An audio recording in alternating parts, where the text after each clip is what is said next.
And welcome to the Everyday Board Game Podcast with your hosts, Daniel. And Daniel. And to all of our listeners, Happy New Year! Happy New Year. What a time to be alive. Yeah, and it's funny because our most recent episode landed on New Year's Day, so... That's right. It landed on New Year's Day, and now this is our first episode that we're filming live in the new year, and we have a lot of games that we're going to be talking about. Oh, I see that you've already updated our list. Yep. We'll have to talk about that soon. Yeah, no, I'm excited about this one. This one was the one I was most anticipating to do since last year. Yeah. Especially since we just revisited what we did last year and realized you almost hit all of your goals. I hit 7 out of 8. I hit 5 of my goals. And if you watched the episode, I said one of is close, so let's say like 6 or 4.5 or something like that. Right. I hit it, so it was good, and that was the 200 unique games. I hit that on that Wednesday. That's right. And one of the ones that I said, I was like, I'm technically close. Like I'm still trading in. It's hard to get rid of 170 games all at once. That's all I'm saying. Yeah. But I got rid of probably about a third of them so far. Yeah. And soon will be a couple. We're gonna try to do it again. Yep. And then, but the big thing is, I was worried about that 18 card pack, and I really wanted to make sure I had it ready. So today, or as of last week, I had all of the art done for all 18 cards. Okay. I had the packaging ready, the insert already making sense, and I just placed the order for it today, so hopefully you'll be seeing it soon. And if you don't understand what we're talking about what our 2023 gaming goals we did a revisit on it. Yep. This episode is talking about the goals that we want to do for this year of 2024. That's right. So we will revisit this at the end of 2024, just like we did the 2023 goals, and then see how many, if any, we were successful. I don't know if I can live up to what I did last year, but I'll tell you what, though, I was very successful last year. Yeah, and I didn't put them really in an order. It's like my number 8 is something I've done before, and I just want to keep doing it because I liked how that one worked. Sure. So I want to try to meet that goal again. There's another one where it's like I doubt this one's gonna hit. Like that might be one that I missed, so it's like my number 7 pick, but I didn't want to do like it as my 8 pick. So they're not in any specific order except for say the first 2, 3. So yeah, there's like the first 3 are the ones that my first 3 are the ones I always want to hit more. Yeah. Those are the ones I'm gonna strive to do better or do for. And then the back half is like stuff I want to hit, don't necessarily think I'm gonna do that. Right. That makes sense. I did try to put mine in order for priority. Like number 8 is the one where it's like if I do it, cool. And then number 1 is like one I really want to go out of my way to try and complete. And you'll see, although unlike last year, I found one of the big successes of last year's ones is that I did have some ambitious projects and some ambitious goals on it, but there were ones that I was very passionate about. Like the 18 card game, I had already had previously started on it. I'm like, this is going to be the year that I actually finish it. Yeah. So that was good. But like the one goal, the playing all of the top 100 BGG games, that wasn't even close, right? Yeah, I think you played, 1 out of the entire 2 year? of them. Anachrony and Seventh Continent. Yep. And both of the ones that I ended up buying to play for that very reason. Yeah. I mean, it wasn't really why I wanted to play them. Yeah, they look cool. And plus in the top 100, that'd be interesting to play. Yeah. And the one you kept trying to get played, it just depends on one of our friends because you don't own it, which is Kanban. Again, if you ever have like a free day or something like that, I can show you Arkham Horror LCG. That's another one you got to get out of your list. But other than that, I mean, now you could maybe start trying to work on it because you've finished all your other stuff, but we haven't got there yet. We'll see if it's on the list. I mean, also granted, 2 years ago when we made our 2022 goals, I put clean out my game room. Well, you just helped me with that like 3 months ago, finally. And even then, right now, once I trade in all the games, then it'll be officially cleaned up. I'm going to redo it all again, and not redo it all. The big thing about it too is you mainly just wanted to call games. You have them out of your game room to call. It just depends on how they get sold and stuff. Right. Like I don't want to give like thousands of dollars worth of board games to Goodwill. Yeah, exactly. Not saying that they don't deserve it. That's Goodwill doesn't deserve it. The controversial statement. The views of Daniel Quintana does not reflect the views of 3-Day Board No, Game. Goodwill is yeah, it's supposed to be like a charity thing, and they sell things at a nice discount. Right. But it's the charity is they get that stuff for free, and it's pure profit for them. Oh yeah. Mm-hmm. Savers and stuff like that, they still donate to causes. Right. Goodwill, they pay their CEO millions. Yeah, that's true. And so it's things like that where, but even then, like, I've invested all this money into it. Not saying that I deserve more money in. No, but I get what you're trying to say. I want to cycle the collection for that reason. You kind of want it to go to people who are going to enjoy it and not give it to someone like at Goodwill or something. Right, exactly. I want, like, that was so much easier for me to get rid of a lot of those games, is because, like, you might have liked them, or like some of our mutual friends was like, hey, like, I want these, cool. You gave me like 2 or 3, and I bought 2 more off of you. I bought Indulgence and Yamatai. Right, and I'm not making a mint off of you guys. No. Like, my brother, for example, I brought a whole bunch of games over to him for the holiday season. Yeah. And he picked up, I think, 5 of my games. And I was like, just pay me in some credit in that bookstore. Yeah. He was like, well, here's one of my receipts.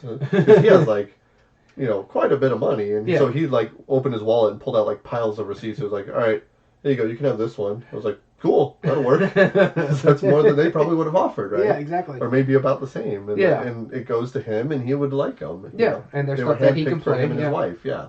So it's intriguing, and I might find other avenues to distribute them depending on what happens. But anyway, we're getting crazy off track. Daniel, today we're going to talk about our top 10 2024 goals. But before we do that, okay, what have you been playing lately?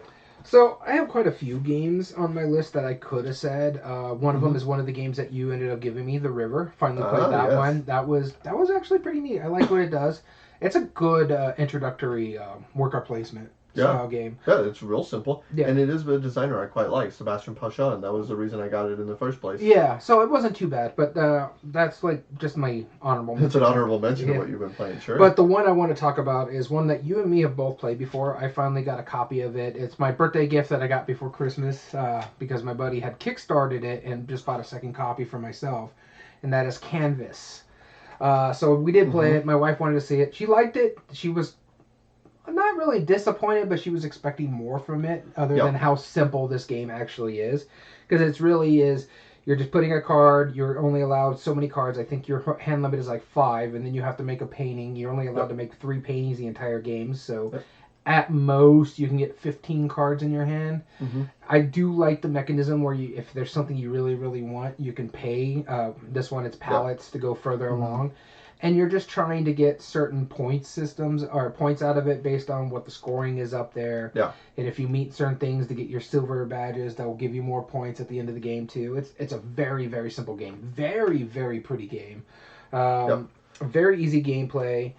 I'm going to keep it. I do like it. My wife, like I said, she was kind of like iffy on it. She liked it, but was expecting it to be higher on her list. And, but I did enjoy it. I think I'm going to end up keeping it just because I enjoy playing it. And sometimes if you need something that just is not heavy and is somewhat quick, this is about a 45-minute game. And you don't, after playing something like Gloomhaven, Frosthaven, something like that, big brain burners or anything, Alexander Pfister, then this is something you can just pull out. Cool down game. So maybe we should change that term. Instead of filler, cool down games. Like when you have the energy going for the big old, like, or you're winding down a night. Well, they're technically wind down games. Fillers are not necessarily wind down games either, or cool down games. They could be something that kickstarts the night because you're like, okay, we're gonna get really into these heavy games. That's true. Well, let's do these and stuff like that. So I get where it's saying like the fillers and stuff like that, but it's something to either ramp down or ramp up to something. Right. So exactly. Canvas is like that. If you want something that's not just a straight filler, like a quick little 15-20 minute card game like Archaeology, but you want something that has a little heavier or lasts a little bit longer, then Canvas is a good go-to for that. Right. And so I just got rid of my copy of Canvas to my brother, the artist, who, when I told him about it, I showed him how the cards work. He was like, I love this. He was like, that's one of the neatest things. I'm like, you can have it. And he pointed out, and something that's very true, you can tell that the people who made Canvas, like the publishers, really cared about making it just really just a neat thing. Yeah. And I mean, so much to the point where you can hang the picture on the wall. Mm-hmm. The board is actually made out of canvas. You know, Yeah. the clear cards, like the art is very lovingly done. Yeah. It like their production is just top Through the notch. roof. Yeah. Yes. Yeah. No, I don't disagree. I like everything about it. Mm-hmm. And like I said, it's something good to just have in the background Right. for like after heavy gaming sessions. Hey, let's play this little nice game. We're making Right. paintings and stuff like that, and it can still be cutthroat because my wife kept taking all the cards that I needed to get. Always. That's how it's supposed to do. Yep. You want that? Okay, it's fine. Hey, Luminous, Happy New Year to you too. Happy New Year, Luminous. And so the first game I wanted to talk about, speaking of visiting my brother, so we visited him over New Year's, but it was like our late Christmas travels. Our sister flew into town, so it was me, my mother, my whole family, my sister, brother, his wife, we all got together and had a really good time. And one of the games, my brother Eric, he doesn't tend to play as many games as he wants or would like to, just because even though he's like the one who was primarily responsible for getting me in the hobby, it's mainly just him and his wife who play games. So anything that's like 3 or plus players, it's almost impossible to play. Mm-hmm. But he did have one, and he was like, Danny, I know you like it. I bought this because I used to use it for work. Let's play this game because it's been a while. And I was like, sure. So we played Spyfall. Nice. And half of the group had never played it before. That was the first time my son or daughter had ever I haven't played played it. that one in ages. Right, and it was good to get it back. And oh man, did the at first everyone was like, okay, like, and they kind of gave the terms like, well, we'll just play it for Danny, and we'll play it for Eric. And Yeah. We'll just go through the things, and his wife even sat out on the first round because we had 9 people and it plays up to 8. Yeah. And it's like, all right, well, just watch and hang out with us, make accusations, whatever, just have fun with it. Yeah. And when we played, we started doing. I told him beforehand. I was like, hey, I'll be the first one to ask a question. I'll just ask you a question, so that way they can get the idea of it, right? Mm-hmm. And so I asked them a question, and then everyone started going, and then like there was points where we just all collectively, as soon as somebody said it, or the answer is like, and we started role playing and having fun with it. And then at one point, my son asked my mother, his grandma, it's like, would this location be well suited for a dystopian future? And it's like, what? Like, this 14-year-old just out of nowhere asked this weird. By the way, we were on a submarine at that time. You know, it's like, technically, he wasn't wrong because they actually made a show about a submarine in a dystopian future. Right. And it's just like, it caused some of the best riots. It was absolutely hilarious. It's a great party game and it worked really well. We ended up playing it 3 times and crazy accusations happened. Okay, question. How'd your sister like it? Because she's like the anti-gamer. She said that she had played it before and she didn't like it, but she was willing to play it again, and she very much enjoyed it. Nice. But then, no surprise here, the second round we played, my wife happened to be the spy, and just nailed it. It was like, I knew exactly where we were. And because somebody asked me a question, and this was still the submarine. Yeah. And it's like, what was this place created for? And I was like, the first thing that popped in my mind was to breathe. But I was like, that's too obvious. I was like, explorative. And I was like, that's the best I can come up with without like straight up giving it away. Yeah, I don't remember what the other locations are, but I'm like, yeah, there wasn't much. And then war. Yeah, like exactly. And we actually ended up having that discussion. Was it for war or was it for exploring? So I was like, well, Jules Verne wrote about it long before they used it in a war. No, they used it in a war before Jules Verne wrote about it. What? It was used in the Civil War. Submarines were used in the Civil War. Okay, we need to discuss this later. That's amazing. Anyway, what a weird idea. But anyway, we loved it. It turned out really well. Everyone enjoyed themselves. Played 3 full games of it. It was just absolute riot. Oh, okay. They were invented during the Civil War to be used during war. They weren't very successful then, but... Okay. Yeah, I don't know. I didn't know that. I know you're more of a history buff. So I love that a game this ridiculous can lead to a conversation like that, right? And so, yeah. And then so everyone, So anyway, what's your next one? All right, so the next game I'm going to talk about is one that you've actually been talking about. In my next 3, well, all 4 of them were gifts for one reason or another. The canvas was my birthday gift that was just running a little late because it was from a Kickstarter. The next one was one of my stocking stuffers from this past Christmas. You talk about this game all the time. You recommended Ooh. it, so I requested it for my wife, like to pick up like for stocking stuffers and stuff like that. 'Cause I'm Had you like, played it before? no, never played Okay, it. so you went on off of my recommendation. Mm-hmm. Yeah, And when let's you find out. described it, I'm like, okay, yeah, it'll go down Right. pretty well. This one's similar. Oh yeah. Similar. She picked up for me specifically I was because very she's like, curious to see what you think there's of a bunch of Simlos, and she's Mhm. like, I'm like, I know there's a bunch of Simlos. You know what I like? There's history, there's fables, there's spookies, Mythology, the yep. mythology, and all that. Can you guess which one she picked up for me? Lord of the Rings. No. History? Nope. Wow, you don't know me at all. My wife knows me better I know than how you. much you like history. Well, fables? No, Well, she Greek picked up stuff. spookies, the horror. Oh, okay. Really, any Similos are just like made for you, though. Like, Yeah, a lot of they're them all are made for me, you. but the one that she was Yeah. like, out of all of them, I think this is the one you would like the most because it has She's like right, Frankenstein, Dracula, the werewolf, stuff Mhm. like that on there. And so like, yeah, and I want to pick up the others. I actually because there's a lot of room. I keep I keep four it of in them there. in Yeah, there, yeah. I'm gonna keep like I think I'm gonna pick up 3 that kind of go to each other. So like myths and art or history, myths, history, and I don't Fables, know what maybe not fables. I think I'm gonna put fables with spookies. Oh, fair enough. Yeah. So I'm gonna try to put like I'm probably gonna pick up like 6 copies because you can put 3 in a case. So, but I did like it. I enjoy it, and the way you described it was kind of cool. It's like you're kind of playing Mysterium in a sense. You're trying to clue into what your secret character is. So you draw a card, you shuffle the deck, you draw a card off of it. That's the card you're trying to clue everybody else into, and you cannot communicate the entire time. You take that one card, you put it face down, you draw 11 off the top, you shuffle those up, and you do a 4 by 3 grid. Yeah, 4 by 3. It's 12 cards in total. And you're trying to teach your other players who you are by playing cards off either a separate deck, or which if you're using 2 cases of Similo or just the 1 case of Similo, and you're taking a hand of 5 cards and you pick 1 card to play for each round. You got to do it in 5 rounds, and you're eliminating cards each round as you go. In the 5th round, there's only 2 increasing amounts of cards. Yeah, you only have 2 cards left. If you play successfully, there's only 2 cards left in the 5th round. You have to decide which one gets. If you ever discard the character you're trying to point to, you automatically lose until you single out what the one character is. And the way you do that is out of the 5 cards in your hand, you play 1 card, and you do it in one way. If it's oriented up and down, you're saying that this card shares a similarity to with your character that you're trying to clue us into. If you play it basically Magic the Gathering tapped, you're saying there's no similarities between this character and this character. And so, yeah, we really did enjoy it. And it was funny. When we first played it, we didn't succeed. We actually got all the way. Every game we played 4 games of this. Every game we played, everybody had a turn as a clue giver.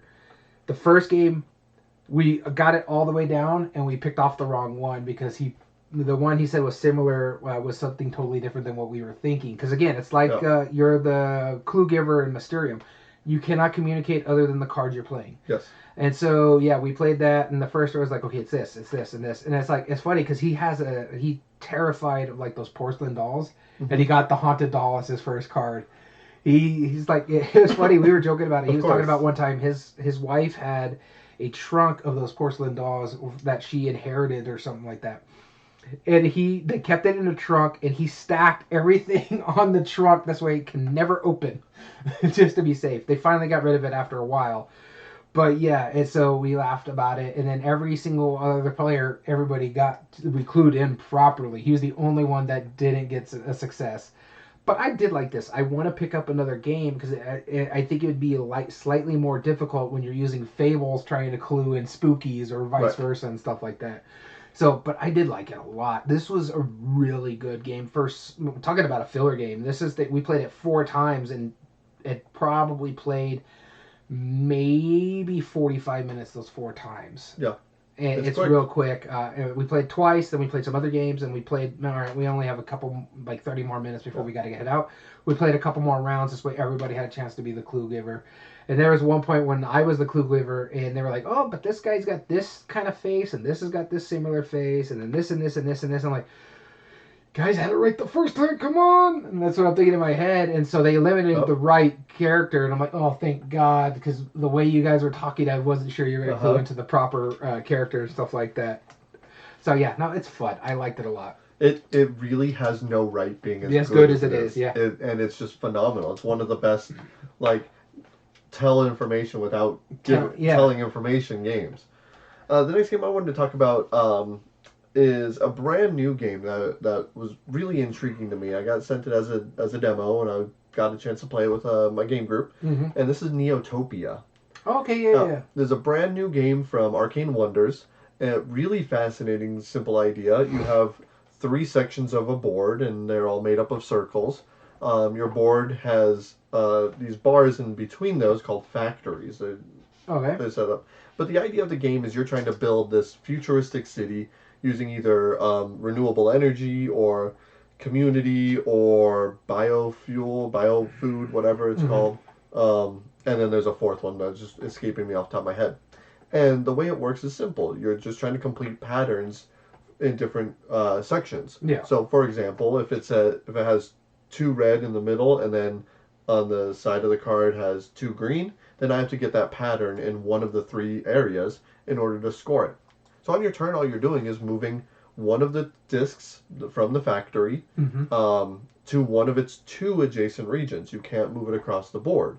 Gotcha. So it has a little bit of interest there. And when you move a token, if that completes a pattern, you play the card for free. It doesn't count as one of your actions. And you score it in only that region. I'll explain why that matters here in a minute. So you have 3 different scoreboards. Then, if that factory is now empty, there's a stack of tiles in the middle that you refill it from there, and then you flip over the tile, and that'll tell you what 4 tokens come out next turn. So you put those in there, and then the next factory that opens up, you refill accordingly. That's also the timer. Once those are out, and everyone finishes out the round and take one more turn, then that's the end of the game. Very simple. Either move a tile or draw one of those cards that are available for you to score.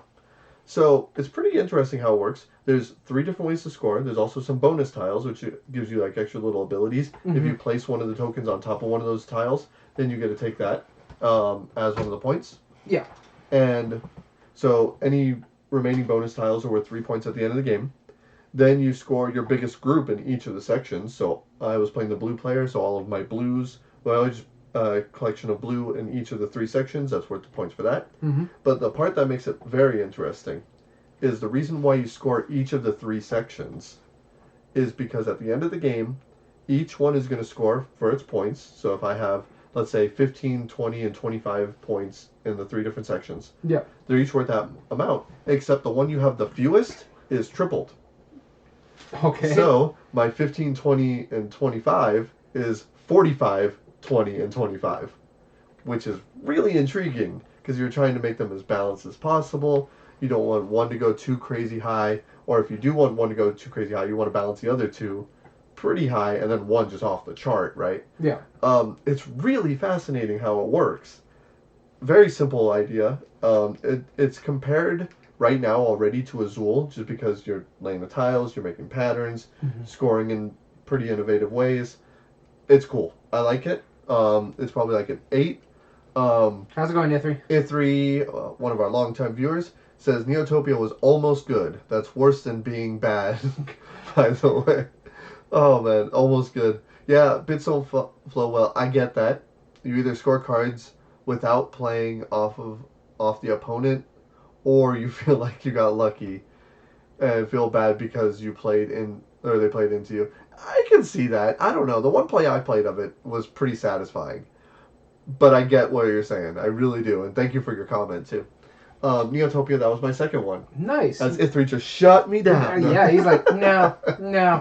No, that's awesome. All right, so the next game I played about, we were talking about how something came in a small tin. This is the other stocking stuffer that my wife got me from that. Well, she got me 3 stocking stuffers from there. I've only played the 2 so far because one of them I need to get batteries for. But she did pick me this one up, and this is one I've been wanting for a while. I've been looking for this. It's the small version of Abyss. It's called Conspiracy. Oh, yeah. The Abyss universe, yeah. She did get it for you. Yeah, and so this basically plays, in a sense, kind of like Abyss, but there's a little bit of differences to it. And so you have 2 decks. You have the Lord's deck, and then you have like the locations deck is what it's called. It basically gives you bonus rewards at the end of the game. And so what you're doing is you're drawing cards either off the top of the deck. So for the start, you have to draw them off the top of the deck, and you can draw 1, 2, or 3. Only keep one of them. and then the rest go in face-up piles, and then they get situated in the face-up discard piles based on their affiliation. Mm-hmm. So just like in Abyss, every time we took stuff off there that didn't get picked off the row, they went into a little pile with their affiliation, those little cards. And so the same thing with this one is the lords, like if they're a mermaid or a seahorse or a crab or something like that, they get put in their affiliation. So your goal is either to pull off the top or you take a whole setting of them. And you're building a reverse pyramid, so it's going to be 5, 4, 3, 2, and then 1. And when someone triggers their full pyramid, they're going to end the game. And you have different ways. You get a lot of scoring. So whenever the highest member of each of the affiliation, you'll have little tokens that you'll put on there. They'll give you points based on them. So if I have a 6 crab, but I have a 0 of the seahorses, I'm only making 6 points because it's 6 plus 0. So it was really cool how it worked because you're pulling the 3. You're also trying to group of the same characters in one area because your largest grouping, you're going to get a point for every card of that group. It's basically you're sitting them in the council and they're all hanging out together. So my largest group was actually a 6. So I got 6 points for just grouping all my thing. And so once I started doing that, I'm like, this is all I'm going to concentrate on. So I want to get this big grouping here and then just get some high cards in there because if I'm pulling, the numbers are 0 through 6. So if I pull a 6, then that's going to be my highest group for that as well. I'm not even going to worry about pearls because there's a bonus for the person who, has the most pearls. They're the pearl masters, so they'll get 5 additional points at the end of the game. Each lord has special abilities when you play them down into your thing. The zeros will allow you to transition lords in the seating. So like say I have one that I want to put in this big grouping. If I play a 0, I can take that 0, put it in its spot, and then move that other one. Okay. Because for you to get locations, you need 2 keys, either silver keys or gold keys. So say I have like a silver key, a gold key, and a silver key in a row. Once I got that second silver key, anything behind it is gone, and that includes that gold key. So maybe I want to move that gold key because then if I move it here, then I have my 2 gold keys here, and I can get another location. Same thing with the locations. You take 3 off the top, or you take one of the discards that are out there. And the way that works, they give you bonus points. So some of them could be like, hey, you get this many points for every gold key you have in your council, or you get, this is how much points it is, and then you get a bonus one for every seahorse in there, or you can score your largest lord a second time, so that's additional points. Gotcha. Really neat, really quick. Played it in like 30 minutes, and here's the little rule book. So if you want to kind of take a look at it real quick. Okay. But yeah, it's very, very simple. I had a good time playing this one. I still think I like Abyss better just because it's a big, chunkier game compared to this one. Sure. But I do like this one. And when you're building the reverse pyramid, you got to go left or right, 5, and then 4, then 3, then 2, and 1. So you have to be smart of how you're playing them. And then when you take the entire grouping, you have to put all of them in your thing. You can determine how they're going to go in your thing. So it's like, okay, I'm going to do this guy's power, and then I'm going to put these 2 keys here. This way, boom, it just blocks those keys off. But you have to be smart of how you do things. And then you also have to be smart, like, I'm pretty close to ending this, and so people are seeing I'm close to ending it, so they're taking things away from me. It works for them in a sense because they need those keys, and they're like, now we're not giving him that large grouping because now he doesn't have the 3 that would finish the game, and we all get one more turn after that point. Or everybody else gets one more turn, not me, because I finished the game and I can't put any more lords out there. But yeah, no, I did like it. I liked it a lot. It was a fun little game of Abyss. Interesting. Now, I didn't like Abyss that much. Like, it was fine. Yeah. But I never play it and go, oh, I really enjoy. No, I haven't. You'll play more. Do you think I would like this? I think you'll dig what it does, but I mean, it plays a lot like Abyss. So I don't know what your big problem was with Abyss. Was it because of the locations? I don't know, actually. The like, that's the thing. I haven't probably well, no, I mean, I like the press your luck style, but it's just I don't know. There was something about it. I was like, it's okay. It might be. This is basically just a trimmed down version. All you're really doing is you're playing cards out. That's all. You're just doing the playing card part of it, rather than getting the locations and getting the drafting, and then you're going to score your biggest grouping or something like that. Right. You're going to play a little bit more Abyss this year, just FYI, because I have the 2 expansions I want to get played. Yeah. So I figured maybe those will make Abyss better for you. Maybe. If not. Maybe. But I think you would like what this does because it'll give you a good feel of Abyss without being as long as Abyss is. I guess my thought for Abyss was like Ithri's thought on Neotopia. It's almost good. Yeah. It's almost good. I like everything it does except for the game. No, I love weird. it. I love Abyss. And then Illuminous said their stocking stuffer was Mindbug this year, which I still need to play that. I've been looking for a copy out here, but I haven't seen one. Yeah, they don't exist out in the desert. Mm-mm. Who knew Mindbugs were not common? Number 2, second last one I want to talk about was a game that, thanks to you, I got a chance to play. And what was even better about this is that our mutual friend Jim is a big fan of this IP.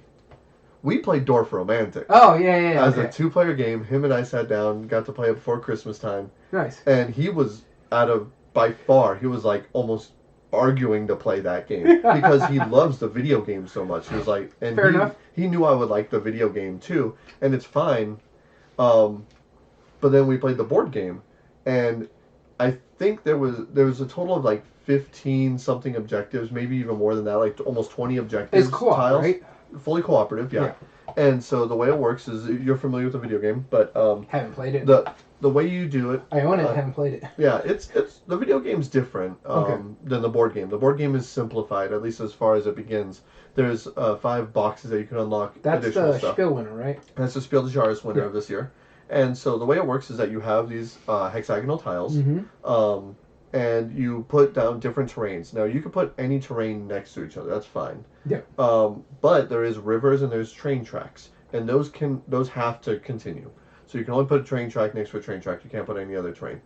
But what you're trying to ultimately do is you're trying to complete these objectives. There's always 3 objective tiles that come out, or task tiles, and they tell you how big of a grouping it needs to be part of. For example, if you pull it up, and it says, "Oh, we need wheat fields, and we need 4 of them," then that means you have to have 4 tiles exactly that make up the 4 wheat fields. Then you complete that objective and pull up another task. And you're working together to do this as you're continuing. You might need train tracks of a certain length, or you might need a river of a certain length. This is all the very base box of it. And out of all of like the 20-something tiles that there are, we, I think, only didn't complete 1 or 2. Okay. Like, we got all of the rest. Nice. And which apparently is a really good start. Now, granted, it helped that he was already familiar with the IP, and I played the video game a little bit, but I love tile laying games. Yeah. And the way it works is the score you get as a group, it's not just like hey, it's cooperative, so beat your score. Yeah. Because that would be lame. Yeah. The way it works The only one that works on it's not cooperative is Super Ball Skillcade. Yeah, Super Skill Pinball. Yeah, and that makes sense, yes. right? Because that's the theme. But no, in this game, like, you get a score, and you record down, like, what score you got. But then, that'll tell you how many X's you get. Then you have a big campaign sheet, and starting from your little traveler, you fill in his path of X's, and you have to continue from there. And once you get to certain spots, there's a whole tree that branches out from there. It will let you unlock certain boxes, help you get other new components, add in new things, etc., etc. Yeah. And that was really gratifying. We got like six X's, and we're like, and we already could have unlocked box 1, but we chose to wait till later. And it has a whole pad of paper, so you can do multiple different campaigns with different people, totally fine. And so it's technically a legacy, but yeah. And you could get these early access. Yeah, I liked it a lot. Dorf Romantic, fantastic game. I already see why it won the Spiel, and I've only played it once. Well, I'm glad you like it. I know you've been hunting that one for a while. Thank you for doing that. Yes, that was our secret Santa. It was our secret Santa. We happened to get each other, ironically enough. And it was funny because you got me on Irem. Yes. It's not on my list. You got me that on Irem. I immediately played it the next day after everything because I had to go to a doctor's appointment afterwards, and I came home and I'm like, I'm gonna bust this out, and I just played the basic game just to see how it is. Oh, I got my butt handed to me. Yeah, you will. You will. But it was good. I liked it. Have you played any of the extra? I haven't done the modules yet. I've only played it that one time. So you've never seen any of the other modules? Mm-mm. Okay, cool. The second module is really fun. Nice. Like the way it works is really fun. It adds in like a third door for every color, plus wild doors, and you have some wild cards that come out. Okay. Yeah. It's really neat. Anyway. Well, the thing is, like, going back to our Secret Santa before I get into my last game, is like, you got me one of the. I've always said I want to do more solo games, and I haven't picked up a physical copy of Nyram. Now I have one. Yep. I'm also collecting the Kinderspiel winners, and Yep. I'm only down to 3 technically. I still need to get. I'm still torn on Seven Wonders because I'm not a huge fan of that game. But I need room service in Istanbul, and but the one you got me is Legends of Andor, which I do like the game. It's not one of my favorite games out Right. there, but I liked how it works. So yeah, we did really good. This year's Secret Santa stuff was really really good Yeah. for the group. And I felt bad that I got you used stuff, but then at the same time, I got you 3 full games. Yeah, and not just under that. our limit that we were planning. Well, I got yours under our limit. I just Yeah. knew how to get wheel and deal. I know, right? I took a lot advantage of all the Black Friday stuff. That's the good thing with us. Is we're like, all right, we're seasoned here. We know how to get deals. Yeah, we know how to do this. All right. So game. my last game here is another Christmas gift that was given to me by my mother-in-law of all people, and this is Dixit Disney Edition. Oh. Okay.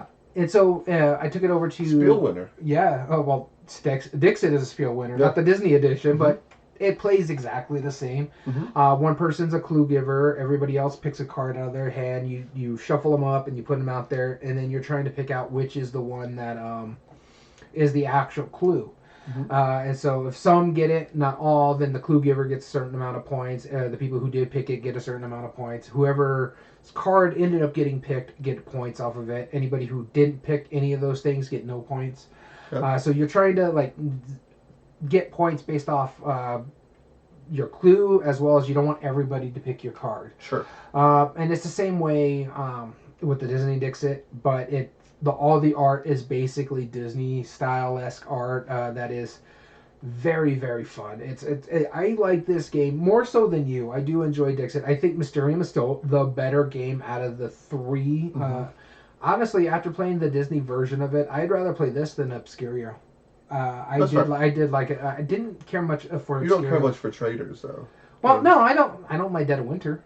That's true. But Obscurio just they made it too convoluted for what that game wants to be. You know what I mean? Like Mysterium is like the good type of complex with that kind of game. Yeah. Dixit, decent enough. It's a good gateway game. I liked it. I love the Disney version. This is. Honestly, if I had both versions, I'd get rid of regular Dixit. I'd keep the Disney version. I love the art. As much as I like the art in Dixit, I love the art in this one much better. My wife would play this one more because she's actually a very big Disney fan. So happy to get it. So Disney Dixit. All right, and the last one I want to talk about is by one of our favorite designers. It was on my wish list, and I accidentally bought it before we did our Secret Santa exchange, so I'm very glad you didn't buy it for me. I felt a little bit guilty after I bought it. I was like, oh wait, oh no, I'm gonna have to act like I didn't buy it if you got it. But thankfully you didn't. No. This is a 2-player game, Egyptian themed. Oh, tennis. Tennis. Okay. Phil Walker Harding. Yeah, it's cool. So in tennis, you have a bunch of these little like domino-shaped tiles. They don't matter. They're not dominoes, but they're just domino-shaped tiles. You have 5 different suits. And each of those, 4 different suits, and they're generic, like Egyptian themed, whatever. And they're each numbered 1 through 10. So they're kind of like cards. And the way the beginning of the game works is that you have this smaller box, and you mix up all the tiles face down, and you start putting them in random directions and all that stuff to fill it in. Then you close up the box, flip it over, lift off the lid, and then at that point, you are able to start digging up tiles. Okay. Any tile that is completely uncovered, you are allowed to take on your turn. But you also have a couple of expert cards, which will help you do different things, like get extra little abilities, whether it's slide a tile over, whether it's to discard a tile from the game and then take a tile, whether it's to take 2 tiles that are different symbols, etc. Now, what you're trying to do is you're trying to make sets of these tiles.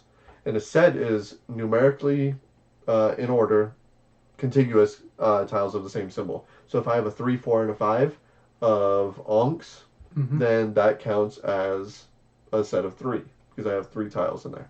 Okay. The bigger the set, the more points it's worth at the end of the game. A single tile by itself does not count as a set. And since you're playing as a 2-player, you get to see exactly what I'm taking every single time. So you'd be like, all right, well, you have a 3, 4, and a 5.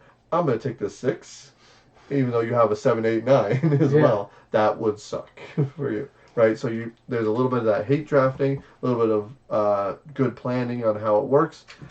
smart little game, great components. Oh my goodness, I love the fact that it's just an old school like Eagle Griffin sized box. Okay. But to justify the tiles, they have another box inside of it.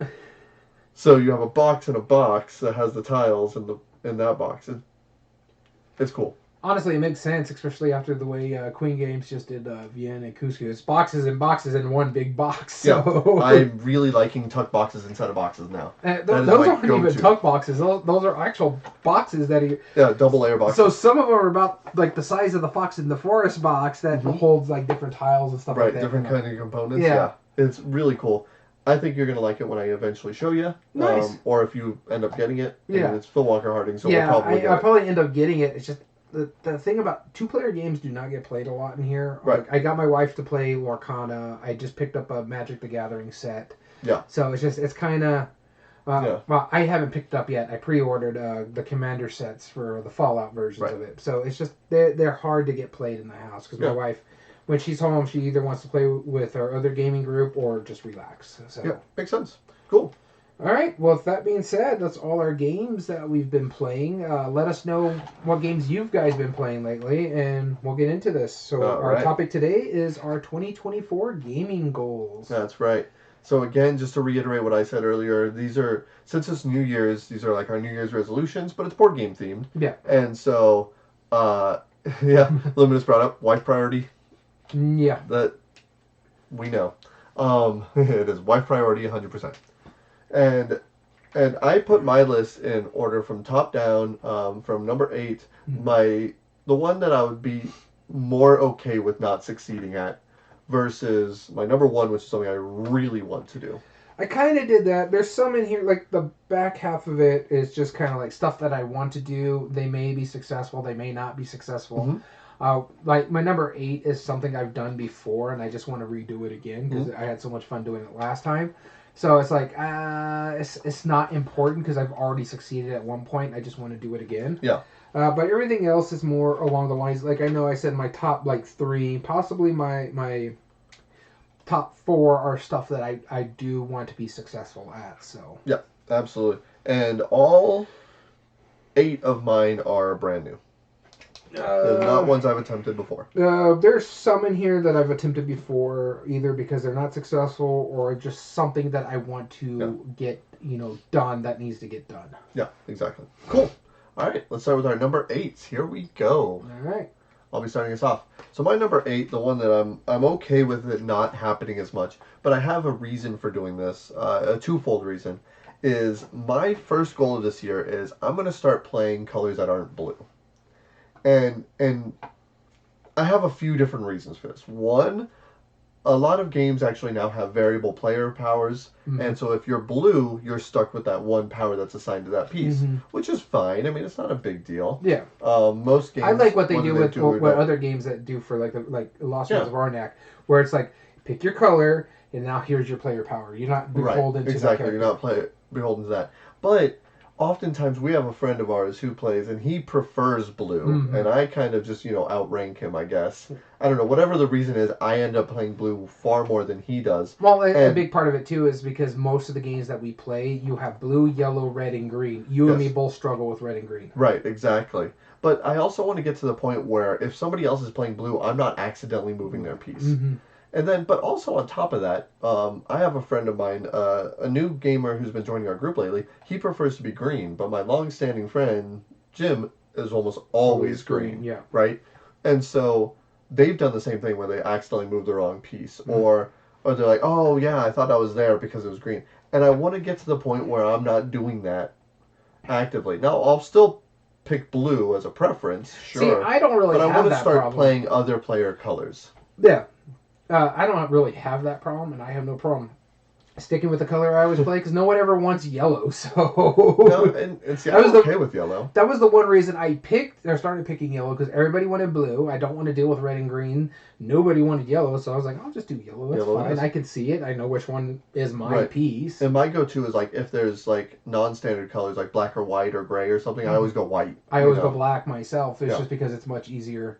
Yeah. For me, I'd either like the yellow or the black, and if there's no black, I'll go white. Yeah, so it's like for me, it's like yellow, then it's black, then it's white. Or gray's a good one because it's always like that's what they're we all always gray. Say. Yeah. I'll take the gray pieces, you know. Yeah. And then a luminous one's purple. There you go. So that's goal number 1 or goal number 8 for me is I'm gonna start playing more player colors. And the big thing about it, it's not that the fact that we're colorless per se. It's just because we're both red-green colorblind. Yeah. And so it's just much easier for us to play either the blue or the yellow. Right. And it's funny because you mentioned that and like, oh man, we're gonna have to change our channel color because our blue and yellow channel colors are basically our specific I'm character. still gonna play it, but the second point I wanted to make, and I forgot that I was gonna do it, is that I want to give all of my fellow players, like if I'm playing with a new group, and somebody else plays blue as a priority, I want them to all have an option before I have to pick. I'll just pick whatever is left over. Because being a good player, it's funny, in our game group, we just throw blue at you now. Yeah, that's true. That's true. Except unless it's our buddy Gamehead Geek, where he's like, no, I want to be blue, this is my game. Yeah, yeah, exactly. And I feel bad, like, even when it's not his choice, right? Yeah. I'm default blue. It's like, how did I outrank him? You know, like, it shouldn't get to that point, but either way. Well, it's just because they're not colorblind. That's true. That's the only reason you outrank him is like, okay, most games priority are yellow, blue, red, and green. Yes. You and me can only see 2 of those colors properly, right. So... Correct. Especially some of the older ones, like the newer ones with the red and the green, they do it well, where like the red is really dark and the green is really bright, or vice versa. Vice versa, yeah. Yeah, so... but my first... Good on you if you do that. Yeah. And my first goal here is the one I said is a bit of a repeat. And it's just because I really enjoyed doing it last year. And I do like meeting a certain amount of these goals. And so this is a challenge I set for myself on my BG stats. And that is I want to play another 200 unique games. And it could be games I played last year. It's fine. I just want 200 unique games this year. Because my goal last year, the year before... last year was at 2022 was I hit 195 unique games. So I was like, you know what? I can hit 200. So I went to 200 and it was a bit of a struggle. I kind of want to hit it earlier this year and see if I can. But so I was just like, you know what? I'm just going to do 200 unique games. And this is why it's my number 8 because I've already done this before. Fair enough. It's the second year in a row. I'm doing this. I do want to get it. I hit it on the 27th of December. I hit my 200 games. In fact, I think I played 201 unique games or something like that. Right. Because a lot of the games I played afterwards were just repeat games that I've already played. So, like, we had a game night Wednesday that you couldn't make it and our other friend couldn't make it because he was out of town. You were getting ready to go out of town. And so me and my buddy, our other buddy, our mutual friend Dom, came over and we just played Marvel Champions and Unmatched Tales to Amaze just to try other stuff. Right. So, yeah, I'm just looking forward to trying to hit 200 unique games. Cool. Number 7. Number 7. Here we go.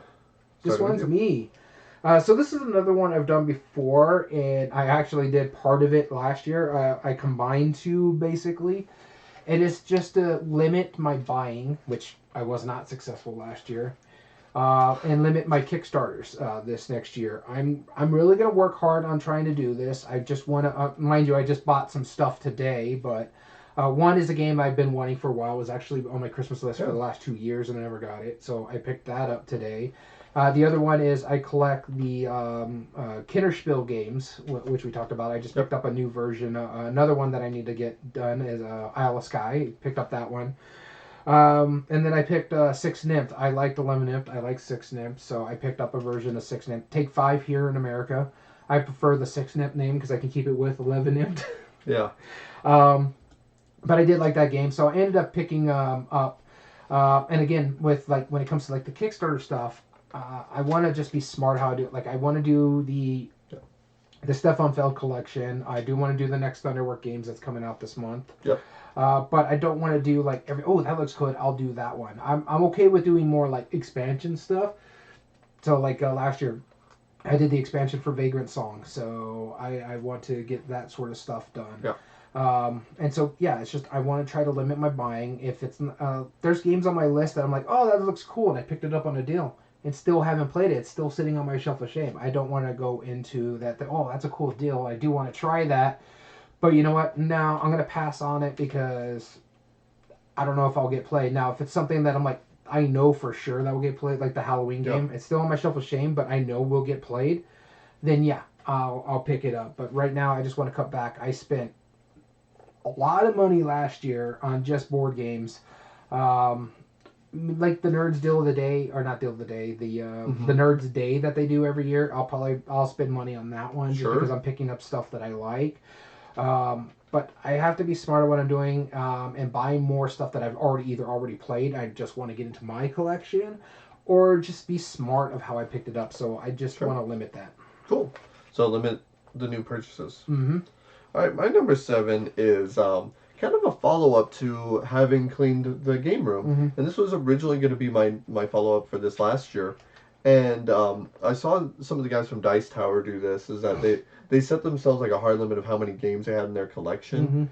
I'm not going to do that, but what I do want to do is, if I play a game off of my shelf of shame, I want to eventually get to the point where if I bring a game into my collection, I cut a different one. And I want to find that equilibrium where it's like, well, I'm only going to have this many games no matter what. Yeah. So if I am keeping this one, like let's say the new Stefan Feld game, what am I getting rid of to make room for it?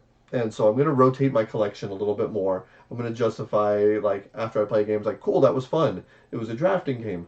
Well, do I need this drafting game in my collection? And I want to really be more critical about myself, asking myself that question. It's like, just being good isn't good enough. You know, exactly. It has to be an excellent game. I'm like, wow, that was top notch. Like, for example, Dorf Romantic. Obviously, I was going into my collection anyway because it was Spiel winner. But if that wasn't a Spiel winner, could I get rid of another tile laying game to get rid of it? Probably. Carcassonne. No, but you get what I mean. Like, I want to find that equilibrium, that good point where if I'm introducing my collection, I want to curate it to be the best of the best. And that's what my collection should be. Best of the best for you. Yes. And it's the same thing. I kind of that was kind of on my short list as being smart. Like if something's coming in, something needs to go out, or if I'm like doing my whole thing I was telling you about too is like I want to move my shelf of shame to another room, and if something's coming off the shelf of shame into the room, I kind of want to maybe get rid of something in here that just isn't getting played. Right, and then that would be an incentive for like stuff like expansions. I can still buy expansions and they won't take up more room because I'm putting them with the game. Them in the box, yeah. You know, I do have an expansion for a game that I love that I need to get a freaking insert to go in there because that thing is freaking huge. The one at the bottom right there. Oh yeah. Because it's the size of a normal game box wise, and it's very thick, and it's just an expansion. This is for TI4. Yeah, that's ridiculous. And Illuminous looking for a copy of Nightmare Chess next year. We'll keep an eye out. I do own a copy of it, but that is with my current chess set. So. All right, moving to number 6. Number 6. Here we go. That'll start with me. You brought up this game earlier. In fact, just very seconds ago. My goal, number 6, is I want to play TI4 this year. Because you have 2 people in your game group that own it, so I have 2 people that, and both times that you guys have ever gotten a chance to play it. We only played it once. Well, the one time was for sure, but there was another talks about playing it again.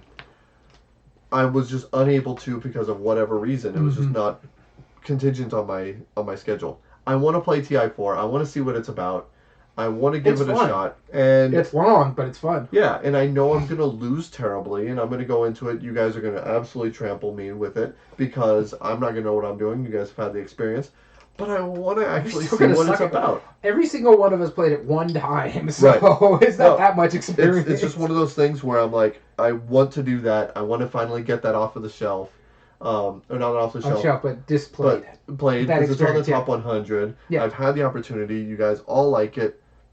Let's just get it done this year. Well, I like 4X games to an extent. The one I don't like is the Gameland one. I can't remember what it's called. It's just because it's a little bit convoluted for what it needs to do. TI4 can be, but it's very streamlined in a sense. But yeah, no, I'm down.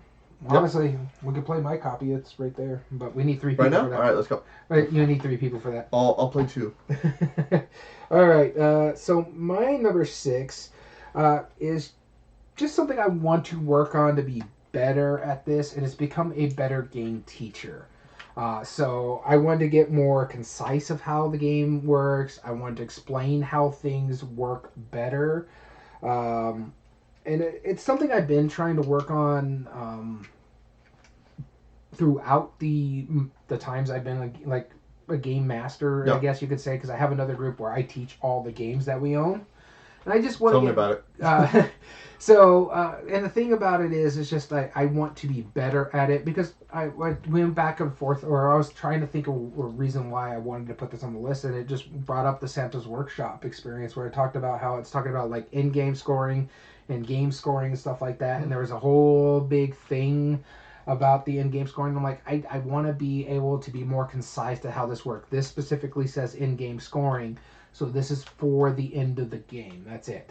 And so I want to be more concise at how I'm trying to do, be more precise, concise. Which, by the way, that was a great teach that you did. I phased out half of it and I was still golden.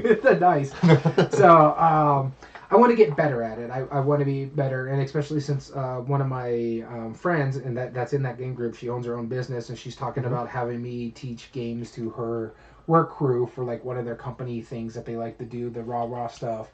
And so, yeah, I told her, yeah, it's not a problem, but I just want to get better at teaching games and making sure what I'm trying to say is thorough and concise, and everybody can get what I'm trying to say. Because right. a lot of times you're going to be playing games with people who are not neurodivergent or who are neurodivergent, so they may take one term of way you say it in a different meaning. So, like, if I say in-game bonus and scoring, and they combine the two, it's like, oh, if I do this and this, okay, yeah, then this is going to happen. Yeah. And it's like, no, that's only for points at the end of the game. I got to be more concise about that sort of thing. Sure. And so that's one of my goals, is to become a better game teacher. If you'd like, I'd be happy to help.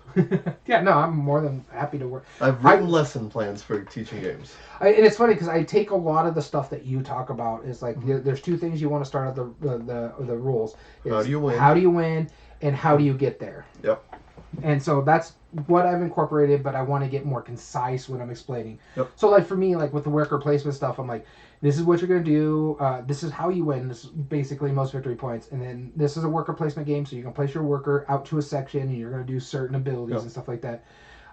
Don't worry about the sections yet. I'll explain that after we explain everything else, and then I'll break down each section for you before we get going. Yeah. And I find that's the easiest way to do worker placements. Like, let's explain how all this works, and then we'll go to each individual spots. This way you know how they work, and then I can ask you, do you understand this part? Okay, now we'll go to this one. Here, this is how it works. Okay, you got that, and then boom, boom, boom. Yeah, how do you get that in a nutshell idea, right? And what's interesting is, so one of the big things I do when I try to teach a game, when I demo it at the shop, is if I know it's going to be a heavier game, and like maybe newer players are playing it, I don't always explain a lot of the strategies, like the ultimate, like some of the things that can get bonuses like at the end of the game, like I don't always explain that, but I do have some players that are like 100% I want to know all of this up front in order to determine my strategy instead. And they absolutely did, and they've told me they hate it when I tell them, well, I'll come back into it, or I'll explain that about a third of the way through the game, so that'll make more sense after you've gotten a few turns in. Yeah. They hate that, not knowing that into it, because then that doesn't determine their path or help them out. And but they're also a different level of player too. Yeah. And so it's interesting. And then you have to learn that too. It's like, not only to become a better teacher, you need to know your audience. Okay, if I'm teaching a game to you, our friend Gamehead Geek and Dom, I can teach like the strategies and stuff like that. But if I'm teaching it with people who are not very, or don't want me to teach the strategies, or who are new to gaming, and I don't want to make it such a heavy teach for them, then maybe I'll just, okay, this is how it works, and if you have questions about like how the in-game scoring works like that, then we'll get to that point, but let's just see how this flows first. Right, exactly. And Ithri just brought up a really good way to do it. I like the way you broke it down. I start with the theme is the best for game teaching, saying you're an X doing Y to score Z. Immediately grounds you in the setting, so the rest of the components make more sense. Yeah. And Illuminous just lay out the basics and go in blind. And some of it, like I like teaching it where I say, like, look, there is no bad moves. Like in Earth, for example, that can be an intimidating teach to new people. Yeah. But once they get the core concepts, I'm like, just understand all the wood bits essentially just give you a point each. They can do some other stuff later. Yeah. But that's the goal. Yeah. Like, this is what you're trying to do. Lay it out like that. Yeah, it's interesting to teach, and it's getting me all excited to talk about. Let's go into our number 5.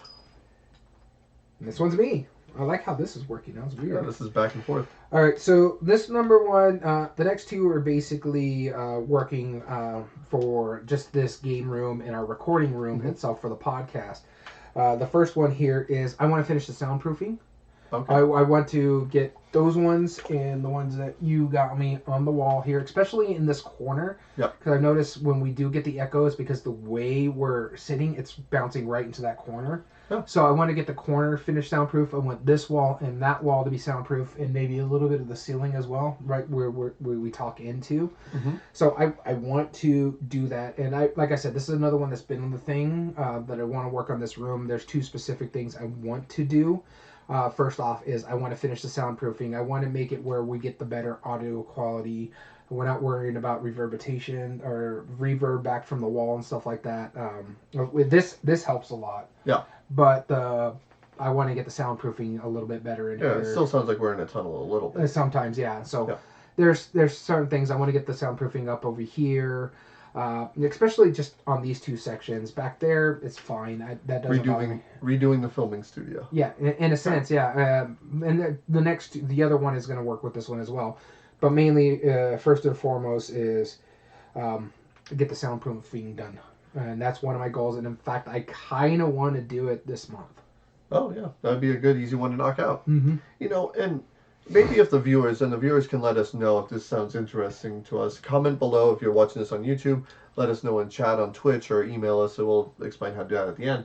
But maybe we should do like a tour of like our gaming area, right? Mm-hmm. Like the studio that we do here. I gotta clean the room first. But... Well, sure. We could film like a clip of like my game room and where we play games and how we set it up. You know, because people love stuff like that. Yeah, and our shelfies. And stuff. You see most of the room. You don't see this wall over here, but that's all where I keep my games. We don't play games in here because this is a small bedroom. Yeah. That's turned into an office. So.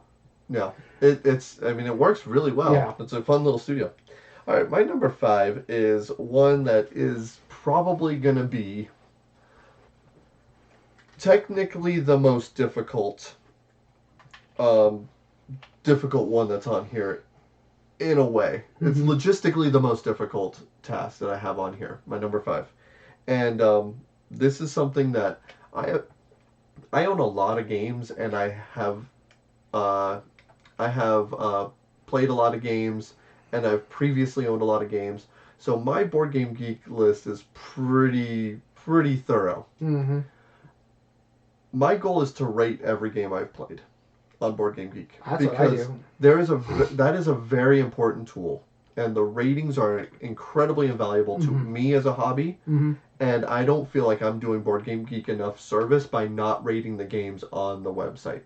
So I'm going to go through, in the thousands of games that I've owned and or previously owned, I'm going to rate every single one of them that I have played. Yeah, no, the ones I mainly rate is the ones that I owned or previously owned. Right. I've thought about, and I've done some that I've played. I'll get the numbers right now. Yeah. But I do enjoy that concept of it, because I do think it helps. I think I've rated everything I've owned that I have played. If it's owned and it's on my shelf of shame, it hasn't been played, because I can't really. Yeah, if it's owned by me or previously owned, or on my wish list, it is 2,250 games. Jeez.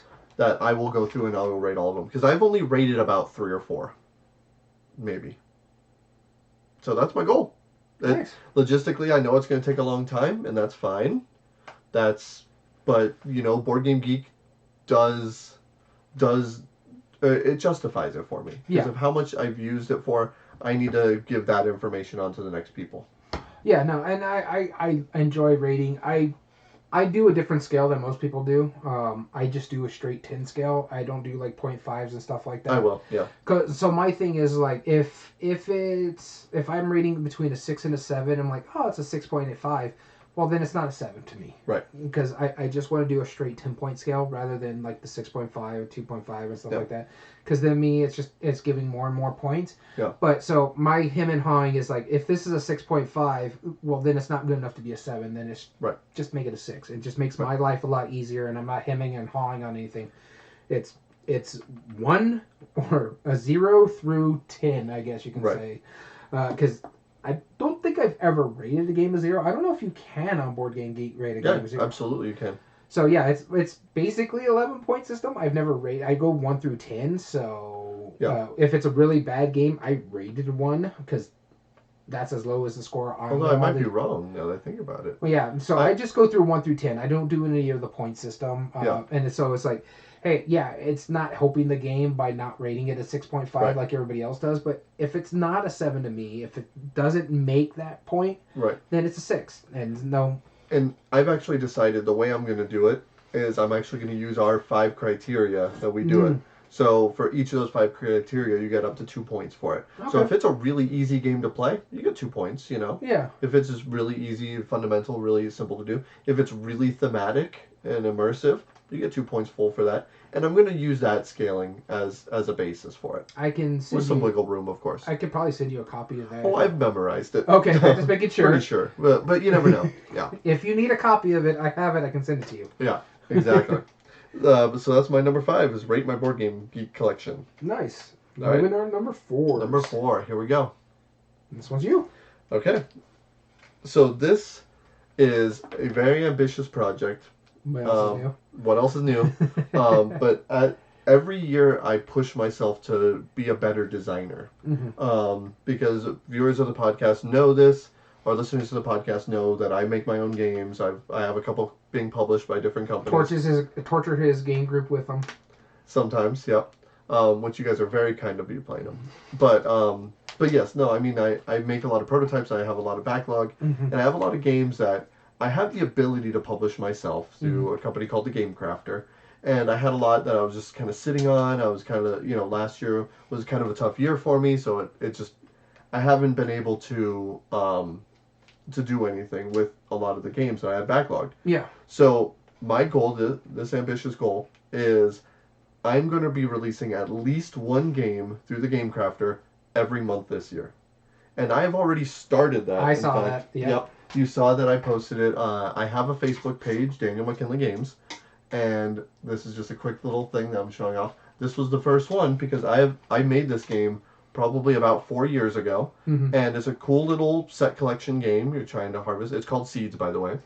And you did it in this tin because that was right after the times you played a lot of the Mint games. Yeah.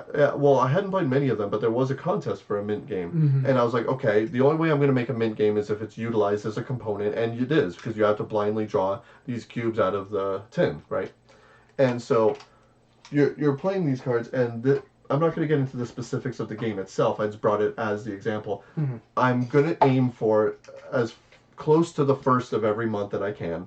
Okay. And I'm going to release a new title for each of those months. So my January title was Seeds. Cool little 2 to 6 player game. Follow me on Facebook, or go to thegamecrafter.com and you can search Daniel McKinley Games and you'll probably find a lot of my stuff. And so that way it'll get that backlog taken care of. It'll challenge me as a designer, and it'll really give me an incentive to push to make the graphic design, because this is simple. Yeah. That I designed one card, right? Yeah. And then had nonsensical tokens for it, or just cubes for it.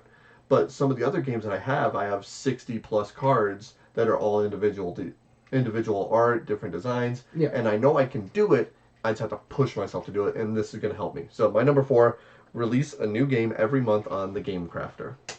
All right, my number 4, again, deals with the podcast itself, and it's just for the office as well. I want to get better lighting for us. This way we're not as washed out when certain things are going on. I want to actually use proper streaming lighting and stuff like that. Because right now we're just using a basic lamp that, and in fact we have to hide one of the lights behind the computer here, Yeah. just so we don't get washed out. I want to get the actual proper lighting for us, whether it's a ring light or something like that, just to give us the nice, but we're not washed out.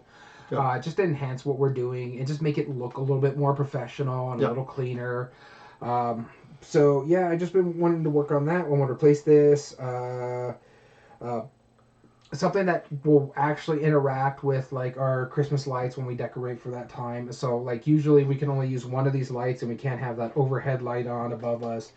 So I want to get better lighting for us, just to, like I said, and it goes with the soundproofing. These are the two things I want to get done for the podcast, or at least this podcasting room, is get a better sound and better lighting for us. Cool. I mean, I'm all for that one. Number 3. Here we go. And it's me. All right. I swear to God, you're a magician. So my number 3 is actually already been succeeding in a bit today, because I did actually hit this. This is already on my goal list, and then my wife told me, hey, if you take me to the airport today, you can go to the game store that's right around the corner from the airport and go pick yourself up a game. I'm like, bet, I'm on my way. Don't threaten me with a good time. Yeah. And this is to visit and support more game stores, but it's not just like the local ones. Like I'll go to Zia, and I do from time to time, and I went to Game Vault, but we're going to do a trip to Tucson here to do our calling. I want to hit both the game stores that we know there for and I want to come back with at least something from there. Sure. For each one of them. Support more stores. I'm going to be going to Louisville and Dallas. I'm flying into Dallas to meet up with you, because you're already going to be in Dallas. And then we're going to go from Dallas to Louisville. So I'm like, if we're in Dallas, I want to hit a game store in Dallas. When we're in Louisville, I want to hit a game store in Louisville. I know we're going to be at Gamma, but I'm like, if we got time, let's hit a game store there. Pick up something there. Sometimes they close early. Yeah, and then like if we're driving back, or we've seen what we needed to see, and we can take off and just go do something. Because I know with it being in Louisville, we're not going to want to stay in the resort the whole time. Not that we want to go visit all that stuff, like a lot of stuff in Louisville. It's just like with Reno, when we were there, you go outside and you're like, no, I'm going to go back inside. Yeah. No, don't downplay Reno. Reno's a lovely place. I actually thoroughly enjoyed my time. Just where the hotel was, when you go onto that main street, it's a little off the way. Yeah.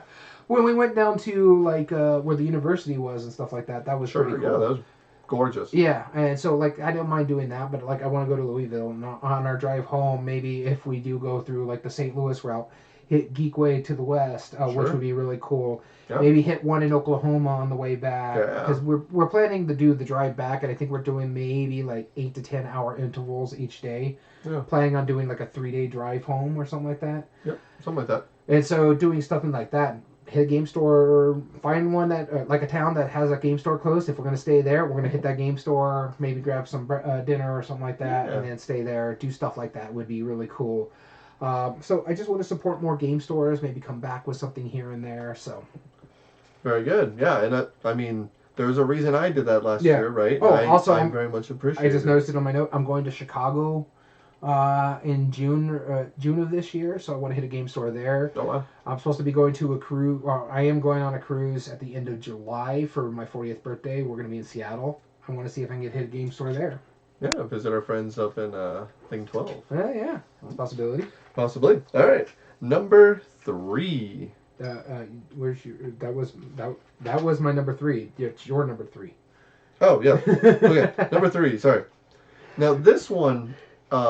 This is another like ambitious that I don't. This goes along the idea that I've noticed a lot of my goals this year follow theme with the ones from last year, and in different way. That's a possibility. Yes. Yeah. That was fun looking for that. So last year I wanted to sign another game, and thankfully I was successful in that. This year, I was listening to a podcast a few months ago, and they were talking about how. In Germany and in Europe, really, it seems to be like there is a lot of collective group think about game design, and like Bruno Cathala does that. Like he's no, it's not just Germany, like French. Right, French hugely. Like big Antoine about Boza, Bruno Cathala. There's a lot of French designers that Sebastian work Pache together. was Yep. Pachon. They do a lot of this collaborative design. Theo Rivera, that's a big one too. Mm-hmm. They've been doing a lot lately. Yep, exactly. And I love that. And I'm like, that's really cool. Not just like to get other people's names out, but that way, like getting group mind think on a lot of those designs will always come out with a better example. Plus, then you have instant play testers that are available because you're all collectively designing it, and then you can take feedback in different ways. And I've never done it before, but I want to do it this year. I want to do a collaborative design with somebody. I don't know who it's going to be. I have some friends who are designers. But yeah, that's going to be a big incentive for me is I'm going to try and branch out, talk to a lot of designers or even people who don't design. It's totally fine by me. It was like, I had an idea for a game. Let's work on it together and let's see if we can come up with something.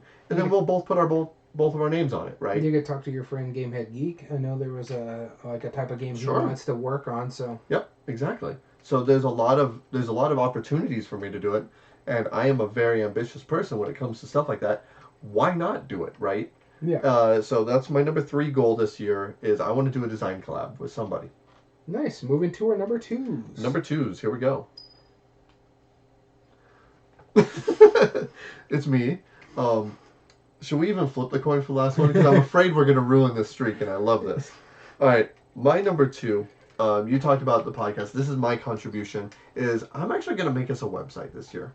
Nice. I'm going to make a website specifically for us. Now, I have thought about it. I'm not sure, and I'm just going to be honest with you, and I haven't told you this at all yet.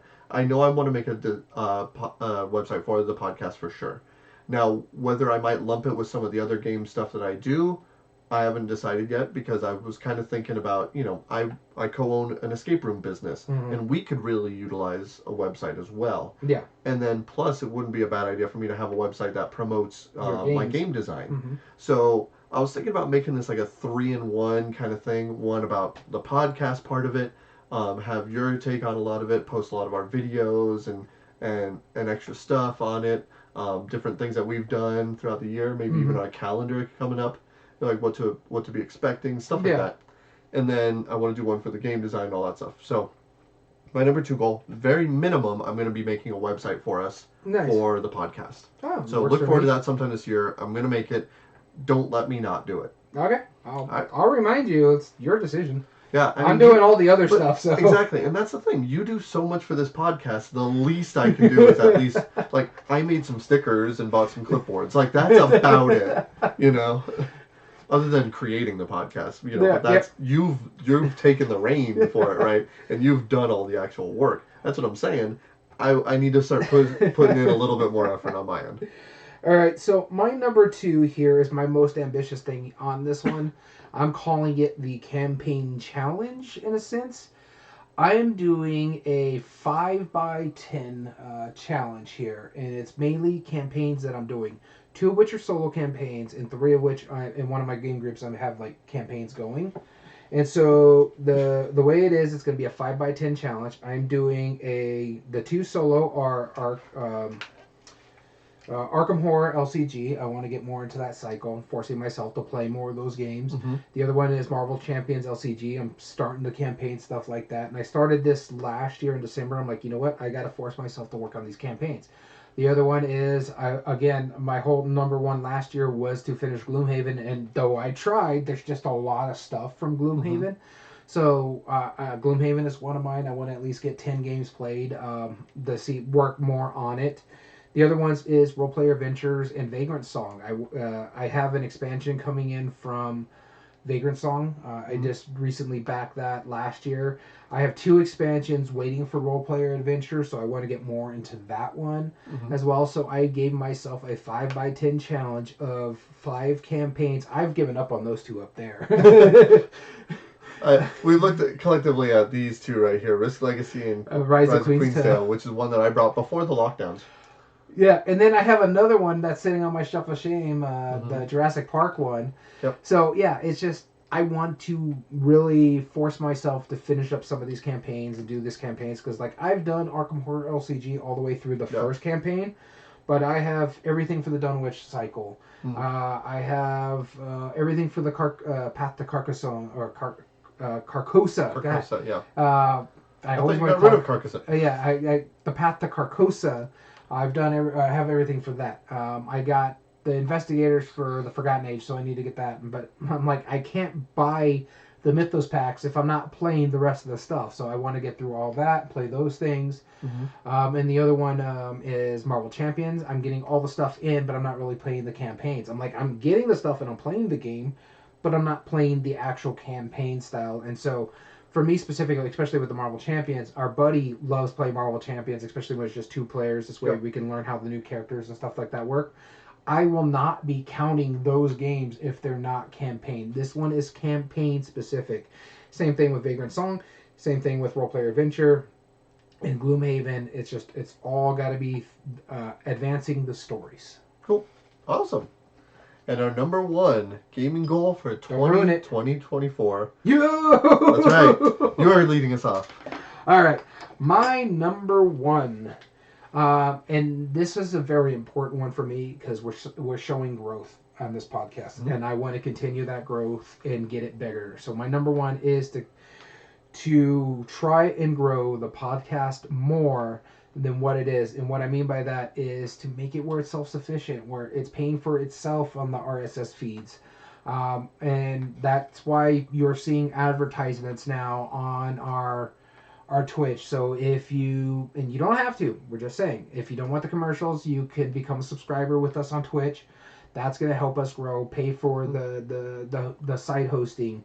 For our RSS feed, making more contact when we're going to Gamma, making business cards to hand out for people to help listen to us and help us grow. And it's like, hey, you can find us here, you can find us there. We're actually doing pretty good in international markets. We have like one of our biggest downloads from what I've been looking at is in Germany of all places. So, and I think it's because we talk about like the Spiel des Jahres and the Kinderspiel all the time. Yeah, we do. So I do want to grow it a little bit or so more. Grow it on the audio side. I'm not too worried about the YouTube because we're not going to hit the algorithm because we refuse to cut the podcast and make short videos.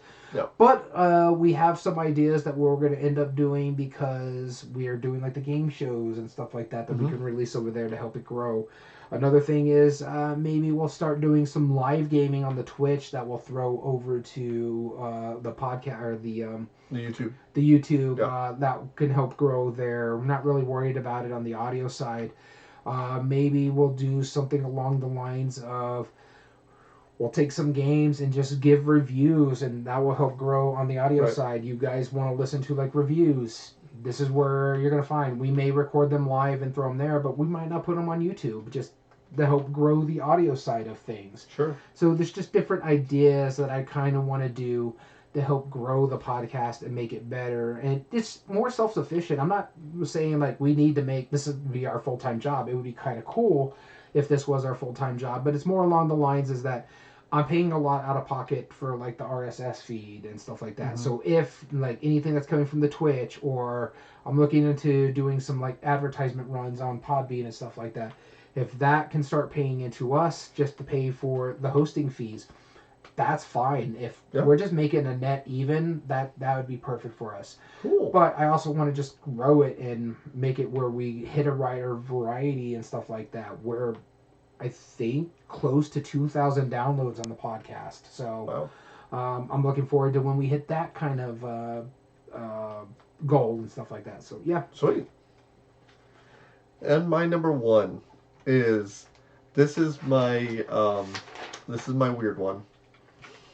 But this is last year again. I always have like one that's kind of strange, and my goal was to play a new game to me that I never heard of in a place I had never been to before. That was kind of like the bizarre one. Yeah. This is abstract as well, but it falls in the same idea.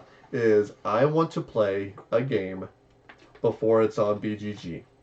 I want to play it in its entirety, not a prototype. I want to play a game before it's officially You almost did that last year. I almost did that last year, and I want to do that where somebody shows me a game, it's like, hey, look, let me show you, and before the end of the year, it's on BGG. But when I play it, I will be privy to that information. That'll make me feel super satisfied inside, saying, I played this game. BGG doesn't even know about it. That would be kind of hard, because most of the time you're going to do something like that, it's going to be playtesting. And see, that's what I worry about, because if I'm playtesting it and it's not designed fully yet, then there's a chance it might not be on BGG by the end of the year. Mm-hmm. But that's the specific, is it must be on BGG before the end of the year. And extra caveat, in case it wasn't obvious, it won't be my own design. Like, okay. I'm not going to do that. But I mean, like, something that I had never heard of, something that's in the works, something we hear about. That's actually might be easy for you with all your connections, because I know some people. Yeah, because of the people who are printing your stuff too. Yes, I am aware of that. But again, they also try to push it on BGG before it's a thing. Mm-hmm. Yeah, and some people might print, like, I know a couple of their upcoming games, and I do know that they're already on BGG because I looked into it and I'm like, oh, darn it. You know, and that I want to do that. It's a very ambitious, very specific, very weird goal. But can you imagine how fun that would be? It'd be cool. Don't get me wrong. I would like to do it too, but just. I mean, it might end up being something that we see for the podcast. Hey, I3. Hey. I3. Yeah, we're not that far. If you're still with us. So, this will be a fun little exercise in gaming goals this year. I'm looking forward to them. We want to thank you so much for tuning in. If you ever want to reach us directly, you can. You can contact us, as I said earlier in the podcast. Email us at everydayboardgames2020@gmail.com, whether that's to enter in future contests, contact us just to say hi, or give us ideas for future episodes. You can join in on that. Email us again, everydayboardgames2020@gmail.com. And all video re-uploads are found on YouTube under youtube.com/@everydayboardgamespodcast. And if you like what we do, there are 3 things you can do to help us grow on the platform. Subscribe if you're not, like the video, and comment down below and tell us your thoughts on the subject.